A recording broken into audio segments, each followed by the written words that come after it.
This is your take-home kusinero at your service po. Another ulam ideas, another day, okay? Please support small-time vlogger po. Gagawa po tayo ng omelette with cabbage ala okonomiyaki. Okonomiyaki po is parang Japanese omelette po yun, ano? Pero wala po tayong ingredients, version lang po natin ng ating gagawin. Gagamit tayo ng 8 pieces of egg, pero depende po sa inyo kung mas maraming egg, wala pong problema. Lagyan natin ng salt at pepper, ganyan.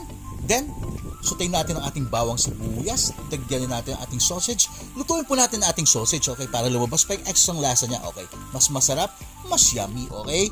Then, lagyan natin ng konting fish sauce, at saka pepper, at saka konting salt, ganyan po, no? Mix lang natin hanggang lahat ng flavor mag-incorporate, okay, baka bago natin ilagay ating ang ating cabbage, ganyan, hiniwa ko lang po siya ng pahaba, hayaan natin maging translucent siya, no? Yung maluto siya ng slight.